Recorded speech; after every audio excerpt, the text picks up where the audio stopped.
Muchas gracias también a todos, a Uniminuto, especialmente a Uniminuto Rectoría Virtual, que con su Facultad de Estudios Bíblicos, Pastorales y de Espiritualidad ha organizado esta jornada García Herreriana. Creo que estoy habilitado para compartir. Si no, por favor me habilitan, porque nos han pedido entonces a los padres Germán y a mí analizar los rasgos sinodales en la misión desarrollada por el padre Rafael García Herreros, sobre todo si entendemos esta misión al servicio de las personas y de las comunidades vulnerables a la luz del Evangelio. Y también la manera como si este caminar juntos, personas y comunidades, se articula con el planteamiento de una iglesia sinodal.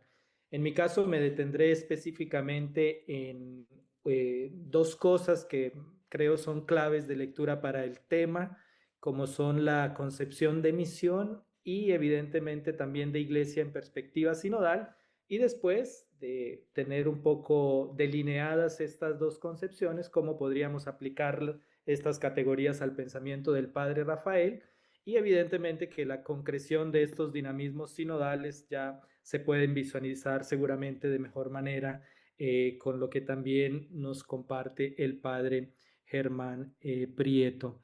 Entonces, he organizado acá una presentación que pudiéramos seguir un poco las ideas que estamos hablando para iniciar. Bueno, les comparto entonces estas ideas que pueden encontrar profundizadas en el artículo también que nos han pedido, por lo tanto son consecuencias de una investigación que se ha realizado, que se ha planteado en sus inicios y que seguramente será profundizada aún más con este dinamismo sinodal en el que nos encontramos. Así que acá sencillamente compartimos algunas de estas ideas. Y en sus pantallas ustedes pueden ver esta imagen inicial, sobre todo se me ha venido a la mente un libro de Martin Heidegger que se llama Caminos de Bosque, y allí, digamos, entre muchos ensayos que él presenta en un periodo más o menos de una década y donde habla de muchas cosas, el planteamiento de entrada es que, digamos, en este gran bosque del conocimiento realmente se pueden encontrar, digámoslo así, muchas trochas. Trochas y no solo sendas o caminos en el sentido de que la trocha en un bosque pues no necesariamente lleva a un punto final, sino que por el contrario, inclusive puede desvanecerse pasos más adelante de recorrerla, puede no llevar a un punto específico, pero que definitivamente invita a ser recorrida dentro de la vastedad, digamos, del mismo bosque. Así que se trata entonces de caminar con paciencia y fatiga, ciertamente, y todos estos caminos por el bosque, pero que no necesariamente pueden ser las definitivas para salir de él. Y lo digo porque esto podríamos encontrarlo perfectamente en el pensamiento del padre Rafael García Herreros.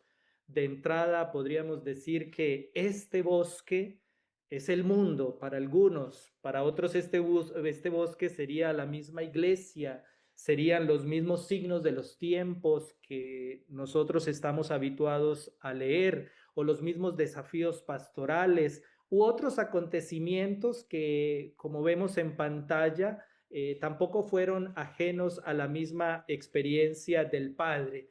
Entonces, si uno tomara como estas, permítanme la expresión entre comillas, trochas por las que uno quisiera adentrarse en este bosque del pensamiento del Padre Rafael García Herreros, ciertamente estaría invitado a recorrerla de manera muy provechosa y seguramente llegando a algún punto decisivo de desarrollo o sencillamente recorriéndola para contemplar la riqueza de ese bosque. Y obviamente al ver la vastedad de la obra Minuto de Dios también pueden venir a nuestra mente como este espeso bosque y nos preguntamos por cuáles sendas nosotros podríamos recorrerlo. Pero lo interesante de estas ideas lo encontramos en que estos caminos de bosque García Herrerianos se recorren dentro del vasto y maravilloso horizonte del Evangelio. Vemos aquí en pantalla una imagen de Simone Martínez sobre el Redentor, que con una mano bendice y la otra está apoyada sobre un libro.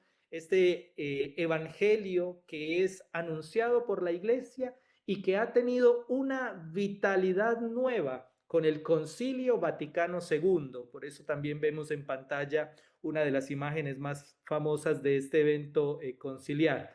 Y el punto articulador de todas maneras entre estas dos brújulas que estamos nosotros invitados a contemplar como punto coyuntural en la misma experiencia espiritual del padre Rafael García Herreros, como nos han invitado desde un primer momento, está ciertamente en el punto articulador del Evangelio, en Jesucristo, que es la buena nueva de Dios. Así que con esta claridad, eh, pensemos en este concilio, porque este concilio Vaticano II, sucedido en 1962 hasta el 65, ha puesto un acento particular en el punto de partida del tema eclesiológico, maravillosamente articulado en el misterio trinitario, y es una realidad que al leer al padre Rafael García Herreros, nos damos cuenta de lo central que fue el concilio también para muchas de sus realizaciones. Entonces, ese punto de partida del tema eclesiológico, donde se presenta a la iglesia como sacramento y no tanto como una organización jurídica que era una imagen, digamos, bastante conocida de la iglesia y que acá es pensada de otra manera y que algunos han inclusive afirmado que se trata del giro eclesiológico que suscita el Concilio Vaticano II, porque esta visión de iglesia evidentemente repercutirá también en la actividad misionera de la iglesia, porque la pregunta es profunda y más en el caso del padre Rafael como un gran cristiano que vivió en profundidad su ministerio sacerdotal y por supuesto todo el dinamismo eclesial. La iglesia hace misión y con ellas asegura, por ejemplo, el desarrollo social o el desarrollo integral sostenible que nuestra obra, digamos, comunica. La iglesia hace misión y con ella asegura la participación comunitaria, la justicia, etcétera, para estar a la vanguardia de los signos de los tiempos. En otras palabras, o en otra pregunta podría ser, ¿se trata de acciones sustentadas por el Evangelio y la misión del minuto de Dios que a la vez está al servicio de todo un sistema? Lo que estamos diciendo que a partir de esta perspectiva de la Iglesia que nos ofrece el Concilio Vaticano II, lo que está en juego evidentemente es el aspecto ontológico de la Iglesia y de su misión soportados en el misterio trinitario. Entonces es un giro muy importante porque nos ayudará a nosotros a precisar si la missio ecclesiae es realmente una consecuencia de la missio trinitatis, de ese misterio trinitario. Entonces la pregunta que aparece en pantalla, ¿la iglesia hace misión o es misionera por naturaleza?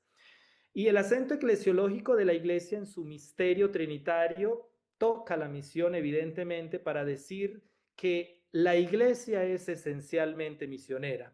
En otras palabras, ya lo habíamos dicho, que la missio ecclesiae es missio Dei, es decir, missio Trinitatis.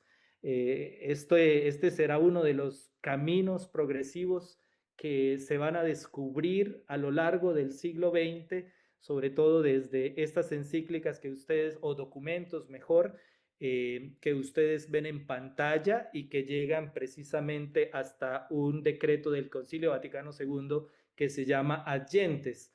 Pero entonces, si la misión de la iglesia está enraizada en el misterio trinitario, está enraizado en esa profundidad de la Santísima Trinidad, la pregunta que evidentemente nosotros tendríamos que hacernos es, ¿cuál es la misión de la iglesia? Y pues en últimas, digamos, una gran herencia que nosotros tenemos en este concilio es que nos dirá que la misión precisamente consistirá en prolongar la misión divina, es decir, la identidad de la misión de la iglesia se da en que es continuación de la misión de Dios, de la cual ella es su servidora. Y miren que esto evita un tipo de eclesiocentrismo para decir que la iglesia está en función de la misión y no la misión en función de la iglesia. Y cuando lo planteamos así, inclusive para nuestra obra y evidentemente para todos sus desarrollos, tiene gran importancia este asunto. Pensar que es primero. Por ejemplo, una reflexión que podría venirse a nuestra mente es si hablamos mucho de obra, si hablamos mucho de acciones, de actividades y poco de la misión. Porque si pensamos entonces que la iglesia sirve a una misión que le ha sido encomendada, pues evidentemente ya nos invita a caminar juntos, sinodalidad, en función de esa misión que ha sido recibida. Por lo tanto, se trata de un tema mucho más profundo. Pudiera uno pensar de toda una dimensión ontológica de la misión. Y este es un desafío que ciertamente tiene la eclesiología posconciliar, precisamente llegar a articular perfectamente esta eclesiología como sacramento, pero también, digamos, una eclesiología que está al servicio de la misión recibida y que nos evita pensar a la misma iglesia como una obra social. Es un punto que vale la pena siempre tener presente. Y este punto también suena de mucho valor para nosotros por la sinodalidad misma, como he recordado. Caminamos juntos ya que tenemos una misión que cumplir, enraizada evidentemente en la economía trinitaria en este caso. Pero también la pregunta para nosotros es si realmente caminamos juntos porque conocemos y compartimos la misma misión. Un aspecto que vale la pena preguntarse en el marco de estas jornadas de reflexión que estamos haciendo, si realmente estamos en función de una misión y cuál es esa misión y si está enraizada también en el Evangelio, como para García Herreros fue bien claro. Por lo tanto, la misión, hemos dicho, antecede a la iglesia y no tanto la iglesia antecede la misión. La iglesia existe porque nuestro Dios ha venido al encuentro del ser humano para hacerlo partícipe de su misterio, y la misión de la iglesia consiste precisamente en prolongar esta misión divina, anunciando a los hombres el amor y la alegría misma de la Trinidad, comunicando vida y evidentemente anunciando el querigma. Entonces, estamos seguros, o es nuestra convicción en la investigación que hemos hecho y que ustedes pueden profundizar en el artículo, que García Herreros tenía clara esta perspectiva de la misión en todas sus obras. Había unidad de misión de las cuales las obras eran su expresión. Ahora bien, si en Jesús vemos al Verbo de Dios Padre enviado en el Espíritu Santo, entonces la vida misma de Jesús nos da la clave tanto de la misión como de la vida eclesial. En última, lo que estamos diciendo es que entendiendo esta realidad divina, nosotros realmente podemos igualmente comprender la misma misión como servicio a la sociedad. Y esta iglesia, digamos, con ese gran paradigma suscitado por el Concilio Vaticano II, esta iglesia de la misión trinitaria es necesariamente la iglesia del Evangelio, aquella revelada por Jesús. En efecto, es por Jesús que nosotros tenemos acceso a esa vida trinitaria de Dios. Y esto nos ayuda a comprender en profundidad por qué era tan importante el regreso al Evangelio que proclamaba siempre el padre Rafael García Herreros. En última, me atrevería a decir que la misión garcía herreriana es una manifestación del ser eclesial, del mismo Evangelio. Pero la pregunta que uno se hace frente a estos, entre comillas, ideales es si eso realmente es tan así, si realmente la iglesia es manifestación del Evangelio de Jesucristo. ¿De qué iglesia misionera nosotros estamos hablando? Y García Herreros, como buen lector de los signos de los tiempos, evidentemente tuvo durante toda su vida este mismo dinamismo en la investigación que en mi caso he hecho, amparado en una de sus obras que se llama Nuestra Amada Iglesia. Nosotros podemos encontrar esos dinamismos por lo menos tres maneras en que la concepción de iglesia interfiere no solo en lo que es, sino también en lo que ella hace y que no necesariamente hay que ver en términos de oposición. Por ejemplo, antes de este denominado Concilio Vaticano II, vemos en García Herreros un énfasis en la Iglesia como cuerpo místico de Cristo, en que se hace evidente el elemento humano y divino de la Iglesia, del cual Cristo es el capo. Y esta Iglesia tiene una parte jurídica y tiene una esencia divina. Sin embargo, en las dos, la esencia es Jesucristo. Y lejos de ser una sociedad perfecta, esta realidad de la esencia cristiana en Jesucristo, lo que le permite a la Iglesia es pensarse siempre y sentirse siempre imperfecta y transformándose a la luz del Evangelio. Pues con el tiempo seguramente se han ido agregando cuestiones que no corresponden con esa esencia. Y por eso la importancia de anclar la misión al misterio trinitario para saber discernir qué es aquello que se ha ido juntando o agregando y que no necesariamente se corresponde con lo que es esencial. Pero en el Concilio Vaticano vemos cómo García Herreros reflexiona y hace ver la confluencia de varias visiones de iglesia que requieren una permanente conversión al Evangelio. De hecho, el concilio puede ofrecer las respuestas iluminadas por el Espíritu Santo, dice García Herreros. Sin embargo, para el padre Rafael es claro que se trata de la iglesia cuya simplificación, purificación y autocrítica deben evidenciarse, especialmente articulando lo tradicional con lo que continuamente se renueva.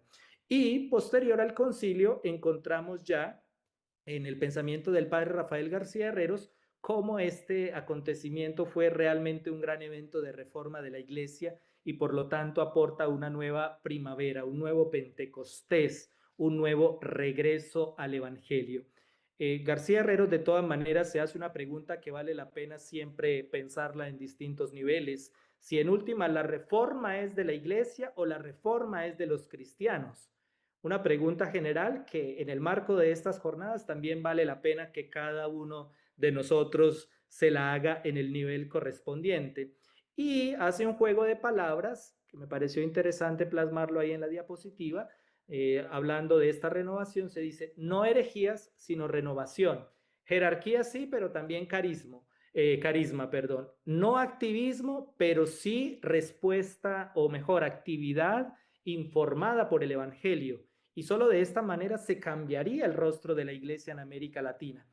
Y él con su visión profética, y que algo que me llamó la atención de la investigación es que siempre lo pensó en términos muy concretos, él vio este cambio del rostro de la iglesia latinoamericana bajo estas categorías, por ejemplo, en lo que fue la conferencia del episcopado latinoamericano y caribeño en Medellín, donde el padre García Herreros asegura que se daría un renacer social de la iglesia en América Latina, una revolución conducida por la iglesia. Y miren que allí, en un documento de García Herreros del 66, ya habla de la iglesia de los pobres como consecuencia de esta conferencia del episcopado latinoamericano. Otro evento que para él fue muy iluminador, donde vio seguramente estos acontecimientos reveladores del cambio, fue un congreso eucarístico también del mismo año en Colombia, donde dice explícitamente el padre García Herreros que el Papa se va a alegrar más, no tanto de ver obispos, de los que está cansado de ver en el Vaticano, sino de un pueblo latinoamericano en constante desarrollo social porque se llevará a cabo una revolución pacífica y cristiana. Y estos dos primeros elementos vemos que se enmarcan entonces en una perspectiva social de la iglesia y podríamos decir que son la manifestación externa de algo interno que vive la iglesia, es decir, de su fidelidad al evangelio. Pero pueden revivirse. ¿Cómo puede revivirse este fuego interno? Pues a través de algo mayor como es, digamos, el poder del Espíritu Santo, un nuevo Pentecostés que le recuerde a la iglesia que ella brota exclusivamente del Evangelio. Y ya en estos últimos segundos, sencillamente lo que hice con estos dos elementos que García Herreros o que encontré en García Herreros, tanto en la misión como en la iglesia, es ver entonces cómo podemos entresacar de aquí rasgos sinodales en la misión García Herreriano y fundamentalmente encontré estos tres que ustedes ven en pantalla. Por favor, denme un minuto adicional. Y serían los siguientes. ¿Qué nos quedan como rastros sinodales del padre Rafael García Herreros a partir de la vivencia de esta concepción de la iglesia y de la misión? Entonces, en primer lugar, que el fundamento trinitario de la misión reclama una renovación de la iglesia. Por eso ya no es una acción, sino, según sus propias palabras, actividad informada por el Evangelio.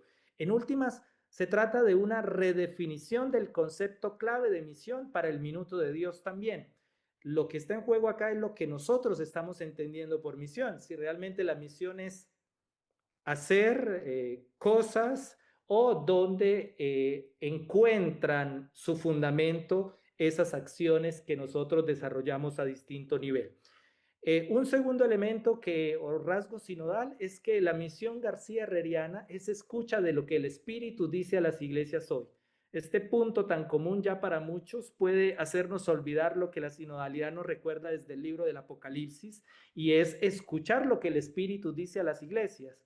Y este sí que es un rasgo sinodal que debe ser implementado no solo en las comunidades para su propio proceso de desarrollo, sino también entre quienes servimos a la misión en la iglesia en el minuto de Dios, porque se trata de una lectura contemplativa de la realidad que a veces el sumergirse tanto no nos permite contemplar precisamente la realidad en todo su conjunto. Visión que daría evidentemente la misión compartida. Y en tercer lugar y último, una lectura desde la comunión y la participación en clave de misión, porque el llamado es a optar por una eclesiología de la comunión del santo pueblo fiel de Dios, donde la participación está dada por naturaleza, pues no hay cristianos sin misión, no hay misión sin comunión y no hay comunión sin participación. Por lo tanto, estamos hablando de que ya no es una iglesia dualística, sino una iglesia donde todo el ser humano se entrega a Dios y donde comienzan los tiempos en que los cristianos deben releer el Evangelio para descubrir que en él, evidentemente, Jesús manifiesta una misión recibida del Padre, misión en la cual deben anclarse también la misión que desarrollen todos los cristianos. Muchas gracias a todos.